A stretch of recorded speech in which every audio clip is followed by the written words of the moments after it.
పని భారంతో ఏఈఓల సతమతం. ఇప్పటికే 50 రకాల విధులు, మళ్ళీ పంటల వివరాల డిజిటల్ సర్వే. ఒక్కో ఏఈఓకు 5,000 ఎకరాలు అప్పగింత. భారంగా మారిన పని విధానం, విజ్ఞప్తులు చేసినా పట్టించుకొని ఉన్నతాధికారులు. కత్తి మీద సాముల మారిన ఉద్యోగం అని చెప్పి చెప్తాను. దీని మీద గతంలో అనేక చర్చలు కూడా జరిగినాయి, అనేక మంది నిరసనలు కూడా వ్యక్తం చేసిర్రు.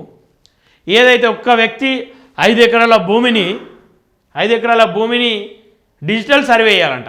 డిజిటల్ సర్వేకు ఆ ఫోను ఎండలో వెళ్తేనేమో ఆ ఫోన్ పనిచేయదు, వాళ్ళకి ఇచ్చినటువంటి ట్యాప్ ఏదైతే ఉంటుందో అది పనిచేయదు. వాళ్ళ చేతి కిందికి ఒక 2 మనుషులను ఇవ్వండి అని చెప్పేసి అంటేనేమో ఇవ్వరు. మహిళా ఏఈఓలు ఉన్నారు, వాళ్ళ పరిస్థితి ఏంది? ఏఈఓలను అనేక రకాలుగా ఇబ్బంది పెడతా ఉంది. అటు గ్రామ ప్రజలు, సరే గ్రామ ప్రజలు ఇబ్బంది అననీకి లేదు, ఎందుకంటే వాళ్ళకి తెలియదు కాబట్టి సమాచారం కోసం పదే వాళ్ళకి ఫోన్లు చేసే ప్రయత్నం చేస్తారు. అట్లా అని చెప్పేసి ఇది ఏదైతే డిజిటల్ సర్వే డిజిటల్ పనిభారంతో ఏఈఓల సతమతం అని చెప్పేసి ఏదైతే వార్త వచ్చిందో దానిపైన ప్రభుత్వం కూడా ఒక నిర్ణయం తీసుకోవాలి సరిగ్గా.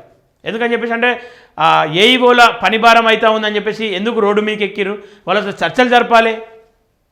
వాళ్ళ ఇన్ఛార్జ్ గతంలో ఎవరైతే ఇన్ఛార్జ్ ఉన్నాడో రఘునందన్ రావు, ఆయన అనేక ఇబ్బందులు పెడతా ఉన్నాడు, వాళ్ళని పట్టించుకున్నటువంటి దాఖలా లేదు.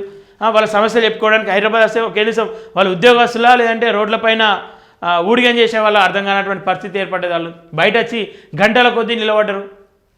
ఎందుకని చెప్పేసి వాళ్ళ సమస్యలు ఎందుకు పట్టించుకోరు మీరు? వాళ్ళు కూడా ఏదో చేస్తూ ఉన్నారు, వాళ్ళ ప్రయత్నాలు వాళ్ళు చేస్తూ ఉన్నారు. 5,000 ఎకరాలు ఒంటరిగా వేయాలి, చేతి కిందికి పని మనిషిని ఇయ్యరు, వాళ్ళకి ఆ స్థలాలు తెలియదు. ఏం పరిస్థితి వాళ్ళది?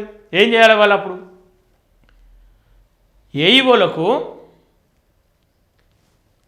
ఖచ్చితంగా వాళ్ళు ఏదైతే ఏఈఓలకు వాళ్ళు ఏం అడుగుతూ ఉన్నారంటే వాళ్ళ చేతి కిందికి ఒక వ్యక్తిని కావాలి, ఒక వ్యక్తిని ఇస్తే మేము ట్యాబ్ పట్టుకొని పొలాల పొంట తిరగాలి, పాములు పురుగులు పూసి ఉంటుంది, రైతులు రమ్మంటే సమయానికి రారు, ఆ భూమిని ఎట్లా గుర్తించుకోవాలి? ఈ సర్వేలో ఏదైనా అవకతవకలు జరిగితే ఆ రైతులు ఎవరిని ఇబ్బంది పెడతారు? మళ్ళీ వాళ్ళని ఇబ్బంది పెడతారు కదా. రాష్ట్రంలో వ్యవసాయ విస్తీర్ణ అధికారి ఏఈఓలు పని భారంతో సతమతమవుతున్నారు. 50 రకాల విధులతో తీవ్ర ఇబ్బందులు పడుతున్నారు. దీంతో విధులు నిర్వహించలేక సతమతమవుతున్నారు. కొంతమంది మనోవేదన గురవుతున్నారు.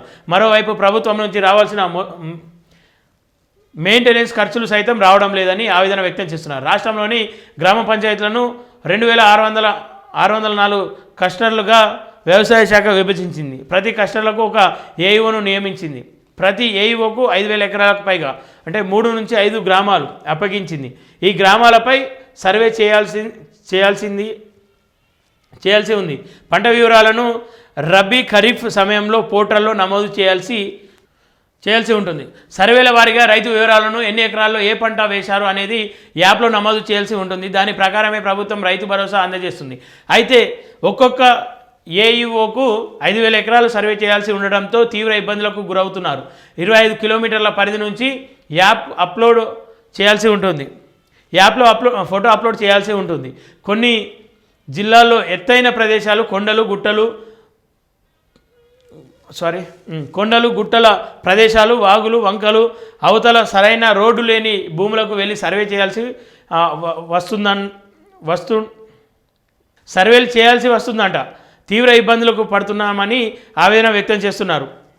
దీనికి తోడు బై నెంబర్లు ఉన్న భూముల సర్వే విషయంలోనూ రెవెన్యూ శాఖ సహకారం తీసుకోవడంతో కొంత గడువు పడుతుందని, నిర్దిష్ట సమయంలో వివరాలు నమోదు చేయలేకపోతే ఉన్నతాధికారుల నుంచి ఒత్తిళ్లు వస్తున్నాయని పలువురు ఆవేదన వ్యక్తం చేస్తున్నారు. ప్రధానంగా వ్యవసాయ విస్తీర్ణ అధికారులు 50 రకాల పనుల్లో ప్రధానంగా క్లస్టర్ రీఆర్గనైజేషన్, రైతు వేదిక మెయింటెనెన్స్ ఖర్చులు, ట్యూబ్లు ఇవ్వాలని ప్రధానంగా డిమాండ్ చేస్తున్నారు. ట్యాబ్లు ఇవ్వాలని ప్రధానంగా డిమాండ్ చేస్తున్నారు. రైతు Bharosa, Rythu Bima, crop booking, urea app, crop cutting, experiment paddy procurement, మీ సర్వే మైక్రో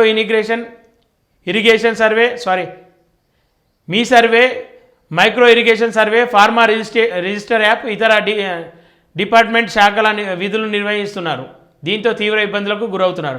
పత్తి కొనుగోలు సంబంధిత బాధ్యతలు ఉన్న విధులతో సతమతమవుతున్న ఏఈఓలకు మళ్ళీ ప్రభుత్వం పత్తి కొనుగోలు సంబంధిత అంశాన్ని అప్పగించింది. కాటన్ మిల్లుల వద్ద పత్తి వివరాలను, రైతుల వివరాలను అప్లోడ్ చేసి సీరియల్ ప్రకారం కొనుగోలు చేస్తున్నారు. మార్కెట్ శాఖతోటి ఏఈఓలు సంబంధం లేకుండా ఆ బాధ్యతలను అప్పగించడంతో తీవ్ర ఇబ్బందులకు గురవుతున్నారు. కొంతమంది పరిపాలనలతో లీవులు పెడుతున్నట్లు సమాచారం. మెయింటెనెన్స్ ఖర్చులు రాక వ్యవసాయ విస్తీర్ణ అధికారులకు మెయింటెనెన్స్ ఖర్చులు ఇస్తామని ప్రతి నెల 9 ఇస్తామని చెప్పి 3 ఏళ్ల క్రితం 3 నెలల వరకు ఇచ్చింది. 2-3 ఏళ్ల క్రితం 3 నెలల వరకు ఇచ్చింది. ఆ తర్వాత ఇవ్వకపోవడంతో వేతనం నుంచి ఖర్చు చేయాల్సిన పరిస్థితి దాపురించిందని పలువురు ఆవేదన వ్యక్తం చేస్తున్నారు. ఒకవైపు 5,000 ఎకరాలు సర్వే, 50 రకాల విధులు, మరోవైపు మెయింటెనెన్స్ ఖర్చులు సైతం రాకపోవడంతో పడుతున్న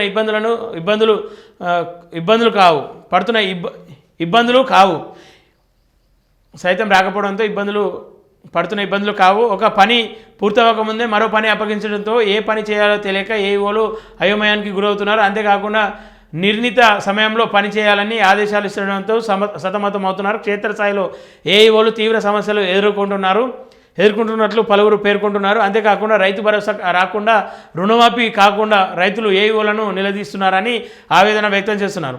పని భారం తగ్గినా తమను ఆదుకోవాలని ప్రభుత్వంను వేడుకుంటున్నారని చెప్తా ఉన్నారు.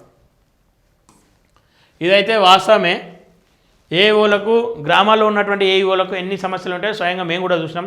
అటు యూరియా వస్తలేదు సమయానికి, యూరియా రాక ఏఈఓలను ఇబ్బంది పెడతారు. ఇటు పత్తి కొనుగోళ్ళు, అటు వరి ధాన్యం కొనుగోళ్ళు, రైతుల చనిపోతే, ఎవరైతే రైతు